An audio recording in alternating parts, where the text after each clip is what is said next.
Thank you, Pittsburgh. We love Pittsburgh. Love it.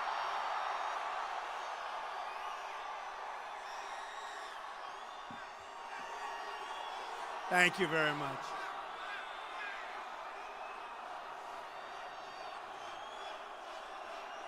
Wow, great crowd, huh? Wow, just beautiful. Thank you. So nice. So nice.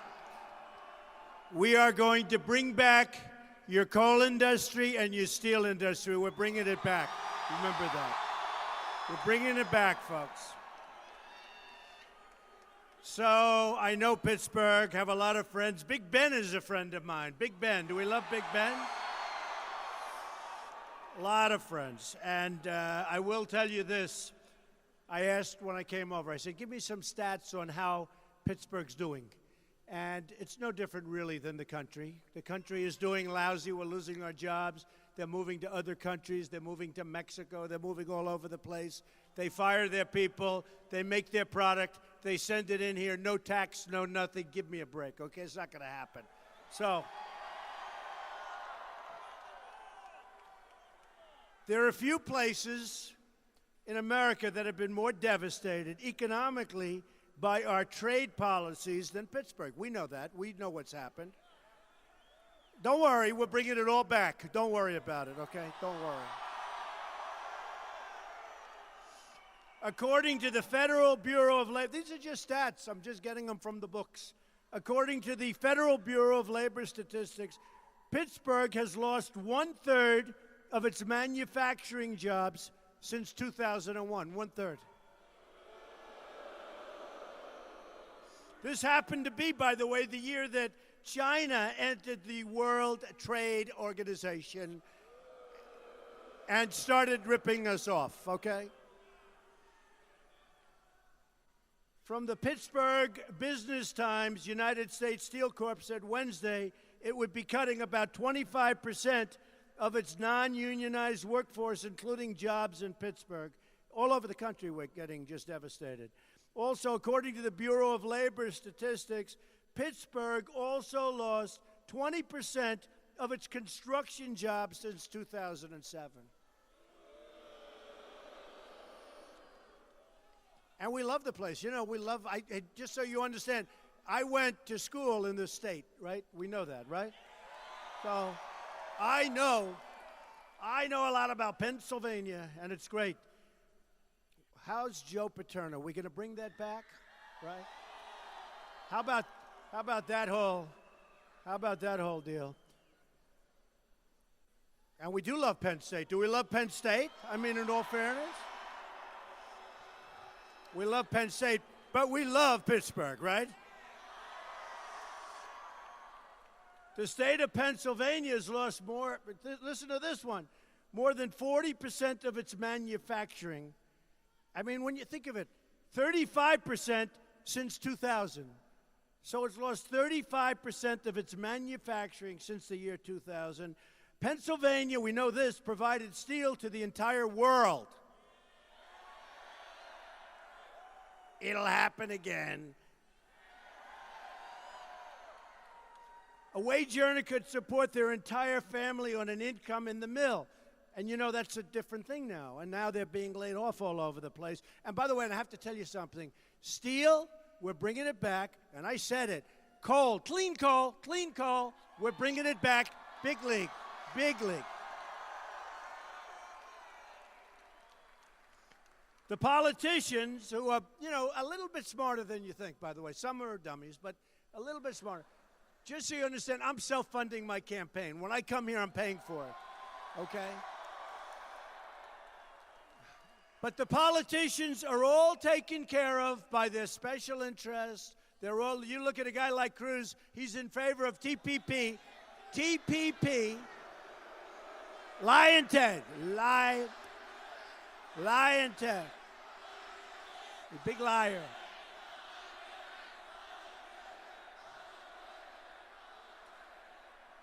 So he wants the Trans-Pacific, you know, the Trans-Pacific Partnership, which is a big ripoff. That'll be another NAFTA deal that'll be disastrous for our country.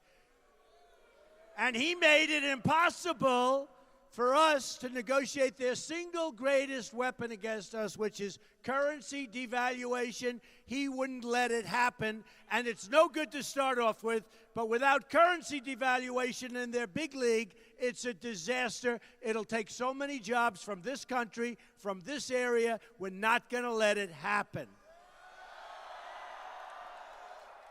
You know, the agreement is 5,000 pages long, many countries involved.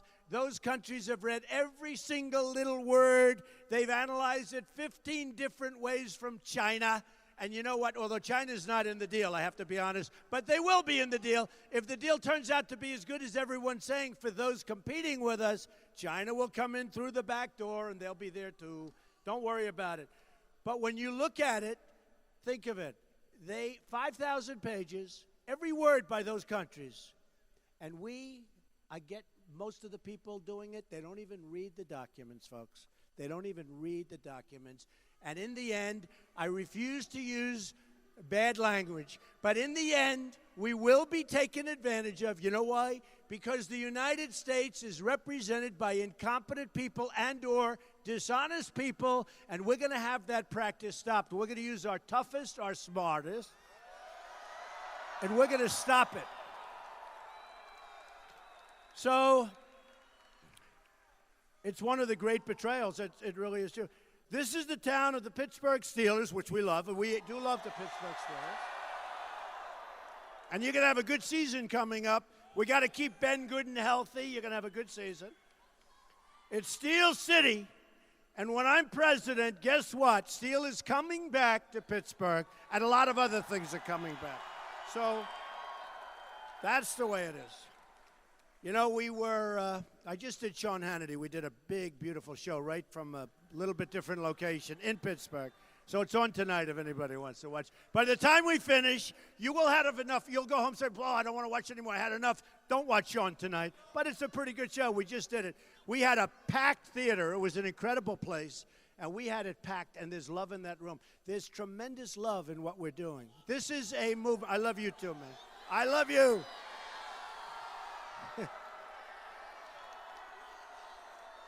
What we have going, folks, we have a movement going. You know, I've been in upstate New York now for the last 4 or 5 days. And when you see what's happened to upstate New York in particular and different places in New York, it could make you absolutely cry. It really could. Jobs being taken, 60%, 70% of the jobs. The manufacturing, forget about it. The people are incredible. Like you, the people are incredible people. They stick with it. They want to make it great, and they want to make America great again, but they want to bring it back. They want to bring it back.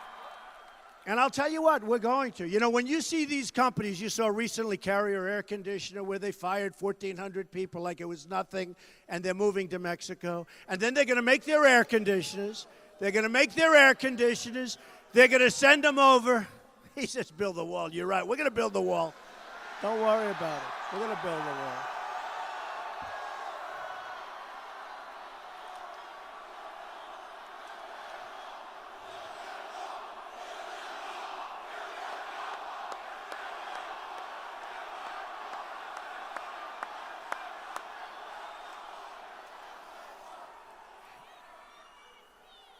Are you ready? And who's going to pay for the wall? 100%, okay? 100. You know, Mexico, and I have great relationships with Mexico, the Mexican people, Hispanics, thousands of them work for me. They're fantastic. In Nevada, which I won the state of Nevada, they did a poll. And the poll came out where the Hispanics, who's most popular? Donald Trump. People that live here legally, they love Donald Trump because they don't want their jobs taken away. They don't want crime. They don't want the problems that are being caused in our country. We have huge problems. So we are, in fact, we're going to have a strong border. Just so you understand, 15,500 Border Patrol people last week endorsed me. They've never endorsed a presidential candidate before, ever. And you know, they're great people. They want to do their jobs, and they're told to stand back. We're like Swiss cheese. Stand back. Let everybody just walk in. Not going to be anymore. We either have a country or we don't. If we don't have borders, we don't have a country. And people are going to come into our country, but they're coming in legally. Sheriff Joe Arpaio in Arizona. Who does he endorse? Donald Trump, right? We have so many great endorsements, so many great. You know, if you just look, I mean, Sarah Palin endorsed. Jeff Sessions, Senator Jeff Sessions endorsed. So many. Michael Savage, you're right. Michael Savage endorsed. But so many unbelievable. Jerry Falwell Jr. has been so incredible. Liberty University. Jerry Falwell Jr. has been so incredible. And when I win with the evangelicals so often, I go to South Carolina, they said, well, that's a Cruz stronghold. I don't think he has any strongholds. Lion Ted. Yeah. No, the evangelicals do not like liars, folks. You know, I say, he walks in with the Bible held high. He walks in, it's Lion Ted, Bible held high, puts it down, and then he starts to lie. Remember what he did with Ben Carson, who endorsed me? A great guy. Great guy. And he goes to Iowa during the election day, and he said, Ben Carson is out of the race. This is people are voting. So vote for Lion Ted. And they all believed him. And then right after the election was over, he called Ben to apologize, okay? This is what we have represented us. And you know, worse than that, and how about this? He's always saying, I'm the only one that can beat Donald Trump. I have proven it. I won Utah. Now, the week of Utah was the week of Arizona, which I won in a massive landslide, many more delegates, right? So he goes, I won Utah. He doesn't say that I won Arizona and got many more delegates. But he said, I beat Donald Trump. So he's got 10, and I've got 21 or 22 states. But he doesn't say that. Lion Ted. It's an unbelievable situation. Somebody said, what have you learned about politics and politicians? Now, you know, all my life I've dealt with politicians, and many of them are very dishonest people. I've known that for years. But I had Hillary, you talk about Hillary. She's the most dishonest of all. That's the one. Hillary, you know, they're saying that maybe, well, she can't be president for a number of reasons. She'll probably skirt by. What do you think? They're protecting her. Did you see where Bernie Sanders said, you believe this? Did you see where Bernie Sanders said she's not qualified to be president, right? And then he sort of low-keyed that a little bit because he was getting heat. And he said, what did he say? Do you know what he said? Bad judgment. Got bad judgment. She does have. First of all, she voted for the war in Iraq. She wanted to go Libya. You know who's got Libya right now? Her baby. You know who's got Libya right now? And the oil? ISIS. And you know what our country does about it? Do we do blockades? Do we blow the hell out of it? Do we do it? No, they're making a fortune. They have some of the finest oil in the world, nice and high, highest quality. ISIS has it. What do? Nothing. They do whatever they want. Remember I said keep the oil. Keep the oil. Don't go into Iraq. I was always against it. They went in, destabilized the Middle East. Then Obama gives a certain date when we're going to go out, takes everybody out. That's when you should have kept some there. But I always said keep the oil. Keep the oil. We didn't do it. So we left. Now I say knock the hell out of the oil. We don't do that because it may have an environmental impact. Can you imagine General George Patton, one of the toughest guys, General George Patton, General Douglas MacArthur, where they say we don't want to bomb the oil because it may have an impact on the environment. What are we doing? So we now have Libya in play, Benghazi, all of that. That was Hillary's baby. And now what do we have? Remember the famous phone call? Who would you want answering your phone at 3 in the morning? She wasn't there to answer it. You're right, me. I'll be there,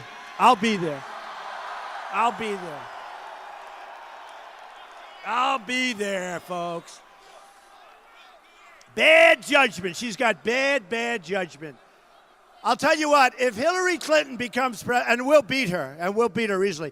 If Hillary Clinton becomes president, and Ted Cruz can't beat her, first of all, I have a chance of winning New York. You win New York, you have a whole different math. Nobody else can do that.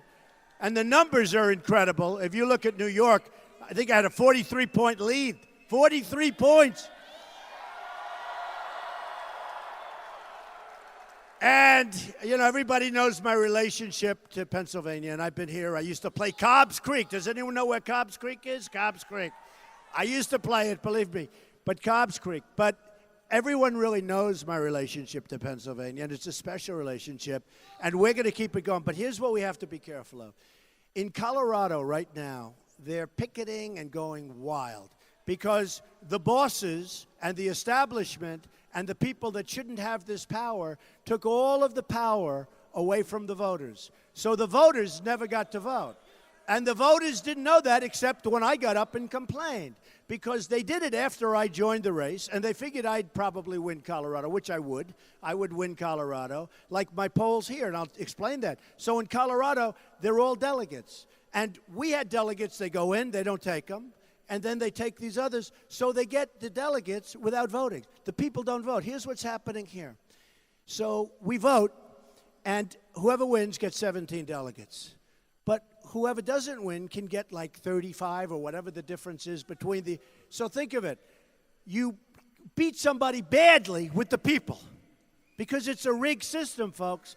The Republican system is a rigged system, and so is the Democrat system, by the way. Because, you know, whether you like Bernie Sanders or not, I happen to think he's terrible, but that's okay. But whether you like him or not, whether you like him or not, you turn on television every week, Bernie Sanders wins, Bernie Sanders wins. Next week, Bernie Sanders wins.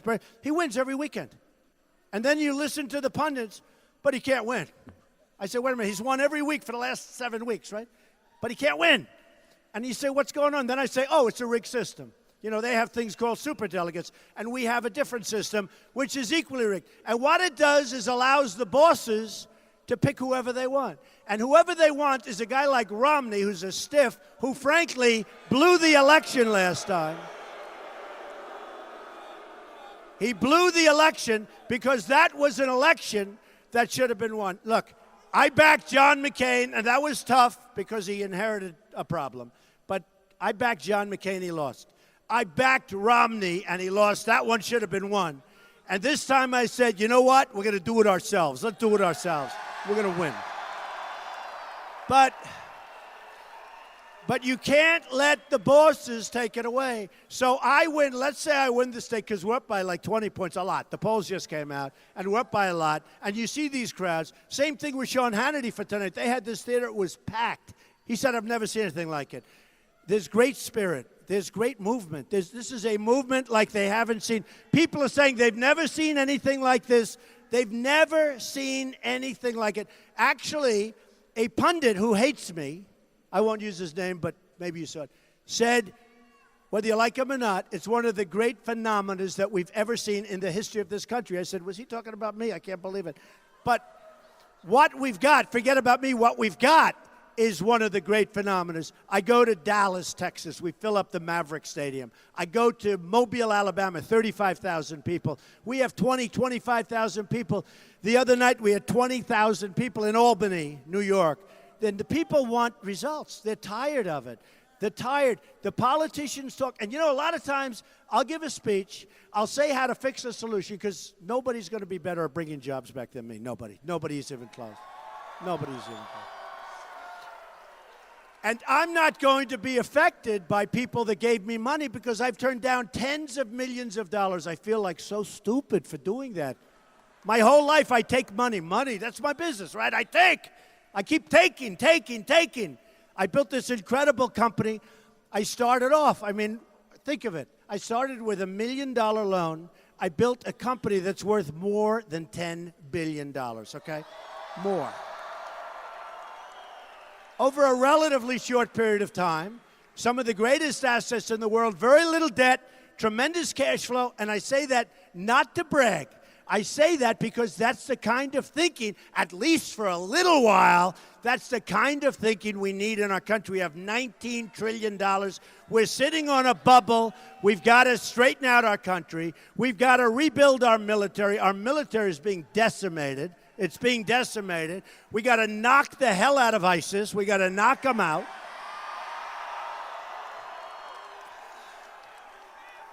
We've got to take care of our great veterans. Our veterans are not being taken properly care of, and we're going to take care of them. We've got to repeal and replace Obamacare, which we've got to do. We will. Obamacare is a disaster. You look at your premiums, they're going up 25, 35, 45%. Nobody understands, and you can't use it. The deductible is so high, you can't use it. Unless you're close to death or probably dead, it's impossible. The deductibles are so high. Obamacare is a catastrophe. By the way, in 17, it's going to implode anyway, okay? It's dead. Unless the Republicans revive it again. You know, they did a budget 2 months ago, the omnibus budget. It pays for the Syrians coming in. It pays for illegal immigrants coming in. It pays for Obamacare. Folks, those days are over. Over.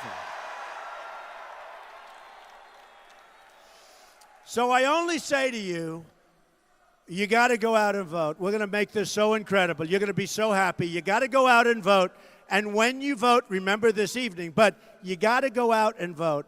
And for those of you that are trying to be delegates, and a lot of times they're rejected, and I'm not blaming Pennsylvania, I'm not blaming anything. I'm just saying the system is a corrupt system. It's a rigged system. We got to change it. You know what? If I just accomplish that, where you can get the people that you vote for, I have millions of more votes than Cruz. You know, if you add up the different primaries, millions and millions more than Kasich. He's only got one state. I mean, John, who voted for NAFTA, by the way, anybody votes for NAFTA, that's a problem. But John, we have 32 states right now that we went through the process. So John's 1 for 32, and that's his state. And had I campaigned there for 2 more days, you know what happened? I was winning Florida. It was Florida and Ohio. And I had to win Florida. That was a big one. And I campaigned. And what happened is they came out with a poll that I thought was a dirty poll. You know what a dirty poll is? It's a phony poll. It was done by NBC, Wall Street Journal. And I was leading by 14 points, 15 points, 18 points. I'm doing great. And then all of a sudden, right before, a couple of days before, they came out with this phony poll. Wall Street Journal, remember, NBC. And I said to myself, wow, I was only up like 6 points. I said, oh, and they had a story. Trump is imploding. It's over. Trump is a disaster. And I'm saying, oh, no, I'm going to lose the state of Florida. I can't believe it. I was just up almost 20 points. So instead of going to Ohio for 2 more days, which I was all set to do, I stayed in Florida, and the poll turned out to be wrong, and I won by 20 points. I won by a landslide. And if I would have gone to Ohio for 2 more days, I would have won Ohio. I would have won it. But, you know, I had to stay. And we did great in Florida. We did great in Ohio, too, but I wasn't able to go because I believe this phony, dirty poll. And that's the way it is. That's the way politics is. Somebody said, what's the difference between the tough businessmen, because I deal with the toughest people in the world in terms of business, and we're going to use some of those people, the smartest and the best, to negotiate our trade deals, folks. To negotiate our trade deals. They said, what's the difference between them and politicians? I said, well, one is that, and I'm not talking about every politician, just most of them. Politicians are much more dishonest, okay? And that doesn't mean the business guys are honest. The business people are much tougher. They're much, much tougher. But the politicians are much more dishonest, much more deceit, many more lies. And it's a big difference, I mean, to be honest. But the business people are much tougher. The tough ones, the top. You take the top. And they're much, much tougher. But we're going to use those good ones. I know the best in the world. And right now, we have political hacks negotiating the biggest deals in the world, which is trade deals. They're bigger than any deal you can make with companies. These are countries making deals with us and just ripping us. They're ripping us apart. And that's why when I come to Pittsburgh, when I go to upstate New York, no matter where I go, I look at these, and you know, I ask for this work from every place I go. I say, do me a favor. Give me a little chart of how the community is doing, whether it's Pittsburgh or Albany, New York, or Rome, New York, or any place. I was in Rochester the other day. We had 15,000 people. It's unbelievable. I say, give me a chart. And I have a guy that does this stuff. I don't know where he even gets it. It's all the top stuff. And he gives me like a page or 2 pages, like some of the stuff I read you. I didn't even read you the bad stuff. I don't want to make you depressed, okay? But I say, give me a chart. And do it quickly. I want to, every time I go make a speech. And so far, I've made so many speeches. Every chart is negative. There's no chart that's positive. It's like every chart. They're losing their jobs. The manufacturing is out. In your case, the steel business has been decimated. The coal business has been totally decimated. We're going to bring it all back, okay? We're going to bring it. I'm so good at this. I'm so good. We're going to bring it all back. You're going to be so happy. You're going to be so happy. So just a couple of things, because then you go back home. You'll go home and you watch Sean Hannity, okay? I'm saying that as the CNN camera rolls, okay? Let me tell you, hey, by the way, folks, these are the most dishonest people. These people are far worse. They're far worse than the politicians. They are far worse than the politicians, okay? It's called the media. The media. They are the worst. I have to tell you, I sort of get a kick out of it. But so we've won a lot of states that I wasn't supposed to win. Like we won the entire South, a little thing like we won the South, Alabama, Arkansas, so many, everything. And Cruz, Lion Ted was supposed to win. So we had a little mishap because of the dishonesty of the system in Colorado. And the New York Times writes an article today, negative. And I said, well, why don't they mention all the states that I won? They don't do that. They don't talk about that. They never talk about positive. If people call me, like, for instance, we want to talk about a certain deal. 14 years ago, this deal didn't work. I said, what about all these deals that worked out so great? I built a fortune. Well, we're not interested in them. We want to talk about something. And I'll say, but wait a minute, that's been written about 97 times. And actually, a lot of times, by the time you really rejigger it, it turns out to be successman. A really good businessman, when the economy crashes and you're in the middle of a big job, maybe it's a building or a deal or a factory or something, right? The really good ones are the ones that can take a catastrophe and make it good. I've taken some deals that should be terrible and made them better than if the economy stayed strong.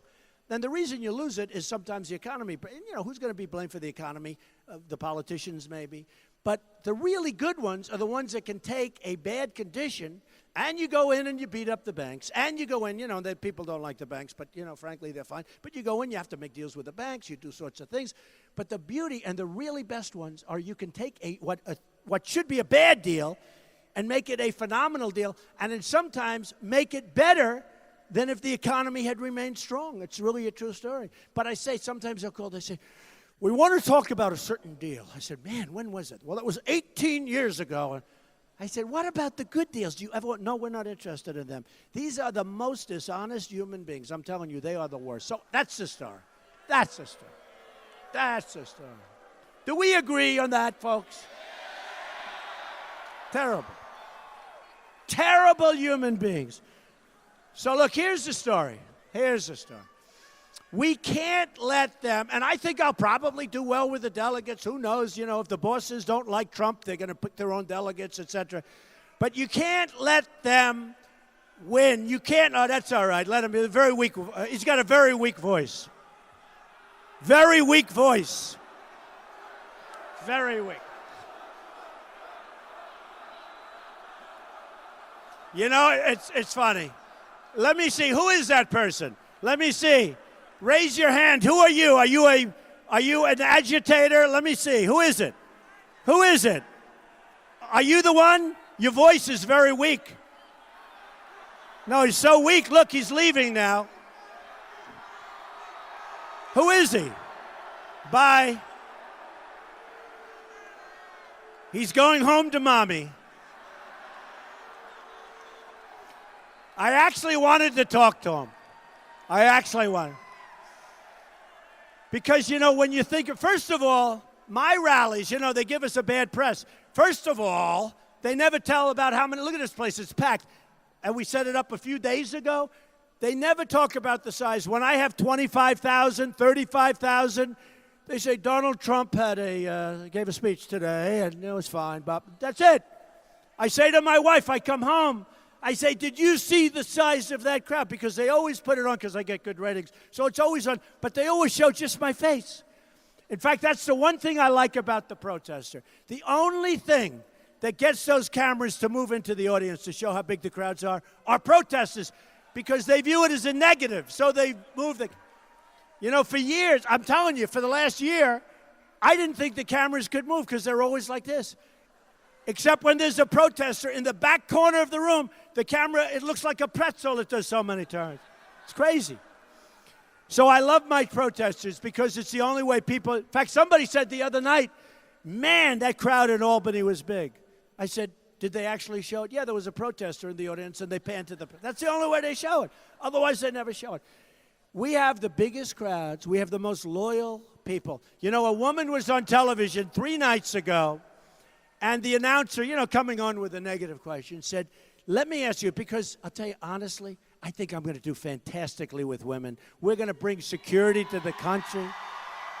We're going to bring, I mean, look at the crowd. Look at how many women, please raise your hand. How many? Look at this. They went, this is like 3 days ago, and they had this really negative wise guy announcer, and they went up to these fantastic women. She was a woman, probably 50 years old, a fantastic person. She had 10 people behind her, friends of hers, and she had a Trump sign and Trump buttons, and they said, well, what does it take to get you off Trump so that you wouldn't support? What could he do? She said, stop talking right now.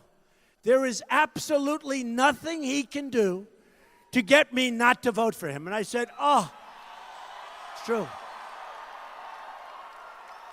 Now, that's severe, I agree, but that's okay. And then the women, her 10 friends behind her, said, that's right, that's right. And you know what I wanted to do? I wanted to get up and I wanted to grab that television set and just kiss it. I love those. I love our people. Our people, you know, they say, first of all, I think we have the smartest people. I think we have, and in some of these demographics, we are just winning by every age group. In fact, in New York, I'm leading with women. I'm leading with high education. I'm leading with low education. I'm winning in every category. We're winning with the military. We're winning with the vets, always. We always win with the police. Our police do an incredible job, okay? Our police do an incredible job. So, folks, so when I started this, it was about borders, because I know about borders, and it was about jobs, it was about the economy, it was about all of that. It was about trade, because our trade is being taken. China, we have a trade deficit with China of $500 billion a year. Then they say, you know, these people, they think they're conservatives. Okay, I'm a conservative, okay? But I'm conservative on a lot of issues, more conservative than them on a lot. And free trade is fine. I like free trade. But you need smart people to have free trade. We need smart leaders, smart negotiators, and we don't have that. We have very dumb people doing this for us, folks. Very dumb. So I like free trade. I like free trade. But here's the problem. So we have $500 billion trade deficit. Now, I consider that semi-loss, okay? You know, a lot of it's loss. They like to say, that doesn't mean we're losing. Believe me, it means we're losing. Somebody said, well, you'll have to pay more for the product if we make it here, because we're going to start making Apple computers and Apple products and other products in this country, not in China. So some genius said, well, Donald Trump doesn't know the product will cost more. I said, you know what? Might cost a little bit more, but we're going to have a lot more jobs. We're going to have a lot more jobs. Add the two of them together, and I'll take the second category, because we're going to have jobs again in our country, because our jobs are all leaving. So that's the deal. But here's the story. So we lose $500 billion. Billion, not million, billion. It's so much, it's inconceivable. And then they'll say, this is terrible. He'll start a trade war. Well, when we lose that kind of money, maybe we're better off. Just don't do business. And here's what's going to happen in the real world. As soon as they realize a guy like me is in there that's serious, a guy like me is in there that can't be bought off by the special interests, where I say, oh, okay, we'll let China continue to rip us off because some of these guys own companies that do business in China. They make a lot of money off our economy. Me, I'm working for you folks. That's what I'm doing this for. That's what I'm doing this for. That's 100% what I'm doing this for. You know, this country's been great to me. This country, I don't need this. This is not something I needed. My family always says to me, Dad, why do you do it? Why? Why do you? I do it because this country has been so great to me, so great to my family, and I'm going to give back, and we're going to give back the ultimate way. We're going to give it back. We're going to make our country so strong, so great, and it's got so much potential. You know, when I go around and I see crowds like this and I see people like this, we have phenomenal people. We can do better than anybody. We make better product than China. The problem is China cheats. They devalue their currency. They're not supposed to do it. And they do it because we have so many other problems, they get away with it. There was a period about a year ago where they had just maxed out on currency. They had just maxed out on devaluation. Then Obama gets into this big thing with Russia and this and that. So many problems. You know what China does? They give themselves the biggest devaluation in 2 decades, okay, 20 years. They give themselves the biggest devaluation in many, many years. You know why? Because they figure we're run by stupid people. Nobody's watching. Not going to happen anymore, folks. And then the heads of China come over, and we give them state dinners, magnificent state dinners, and they're ripping us blind. Now, just so you understand, I do a lot of business with China. I have the largest bank in the world in one of my buildings in Manhattan. They pay me rent, a lot of rent. And it's a massive bank, the biggest in the world. It's from China. I sell condos for tens of millions of dollars for people from China. I have the Bank of America building in San Francisco with a great partner. It's from China. That's how I got it, from China. I've made a lot of money with China. China's great. I have no problem with China. China's wonderful. I'm not angry at the Chinese leaders. I'm angry at our leaders for being so damn stupid.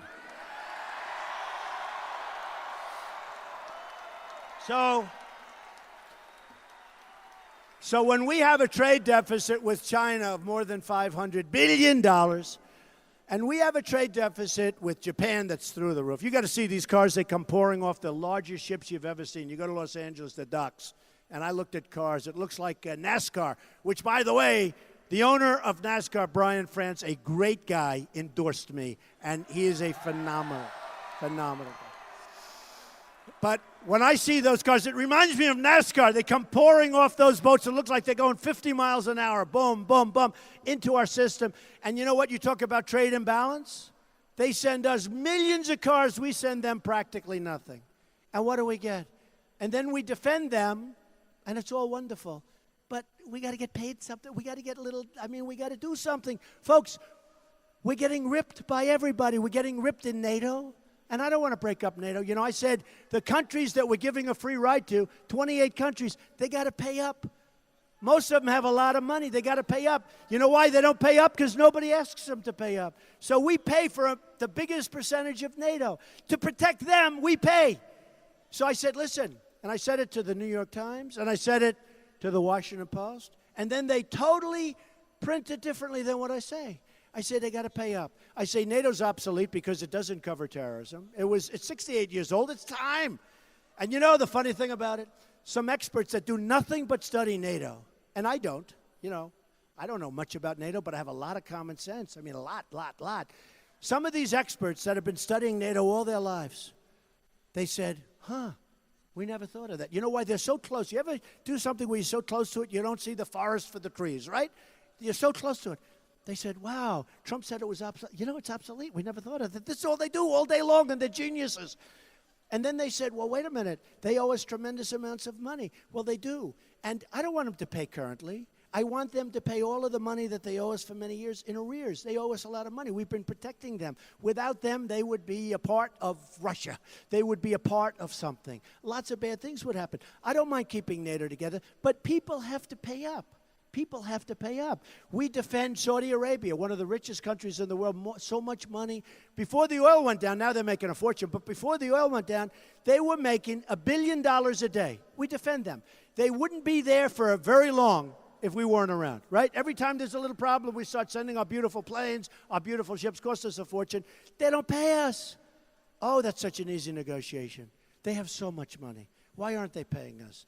And I'm not talking about protection money. I'm saying they got to pay a fair price because we can't continue to be the policemen of the world, defend all of these countries, and continue to lose money. We can't do it. We can't do it. So I said Japan. Japan's a phenomenal country. I have so many friends from Japan, but I said they have to pay us. So the New York Times said, Donald Trump wants Japan to arm. Because you always have to be prepared to walk. It's possible they'll say no. In which case we'll say, sorry, we can't do it. We can't do it. And if they arm, they arm. And frankly, you have the maniac in North Korea. We take care of South Korea, too. We have 28,000 soldiers on the line. But you have the guy in North Korea, and he's probably crazy. Got to be pretty smart. You know, any guy takes over a country like that, he's that young kid, be a dummy, right? Is that right? But he takes over the country. Now they'll say, Donald Trump respects him. I don't respect him. I'm just saying he's probably a smart guy. I mean, who goes in and takes over a country at his young age with all these generals that are all killers? I mean, you got to give him credit. Watch, the press will say, Donald Trump thinks he's wonderful. I don't think he's wonderful. You know, Putin said Donald Trump is a genius. So the press said he should disavow the statement that Putin said Donald Trump's a genius. Now, you know what? He's not going to get me with that statement, but he said Donald Trump is a genius and he's going to be a great leader or something. The press and the guys I'm running against wanted me to disavow the statement. I said, I'm going to disavow a statement when somebody calls me a genius. I'm not disavowing anything. Besides that, honestly, wouldn't it be great if we actually got along with Russia? Wouldn't it be great? Is there anything wrong with it? Wouldn't it be great if we could get Russia, and they've already been doing some of it, but maybe not as much as we'd like. Wouldn't it be great if we could get Russia to be dropping bombs all over ISIS? I would not mind. It's very expensive. Very expensive. And then you have guys like Lindsey Graham where he gets up and says, we should be doing that. Russia should not be involved. I don't mind if they, you know how expensive it is? Where they spend $500,000 a bomb. In fact, they left. Now they said, you know why? It was probably so expensive. They said, we got to get the hell out of here. They just left. But here's the story, folks. We're going to get smart again. We're going to get smart. We're going to get smart with our military. We're going to make our military so strong, so powerful, that nobody's going to mess with us. We're going to go from making the worst trade deals in the history of any country, to having great trade deals where we bring jobs back, where we bring money back, where we bring factories back, where we bring your steel industry back. China is dumping steel all over the United States, okay? It's killing you. Now, maybe we get a little lower price, but we lose all the jobs. Remember that. They never talk about the second part. We're going to create jobs so people can pay. We're going to create good jobs, too, real jobs. We're going to build United States Steel back. We're going to get these coal companies back. They're dying. They're dying. I mean, I'm going to West Virginia very soon. And I look at are you from West Virginia? Oh, I love West Virginia. What a great place. I was there twice at all firms. And I have a great friend in West Virginia. And I think he's going to run for governor, actually. Do a good job. But I have a great friend in West Virginia. But what they've done to the coal mines, what they've done to the energy world, the energy that we have, what they've done to stop us from taking our energy out of the ground is incredible. So, and I look forward to being in West Virginia, by the way. I do. I'll bet you I must poll awfully well in West Virginia. I think I do. I think I do. So here's the story. We don't win anymore.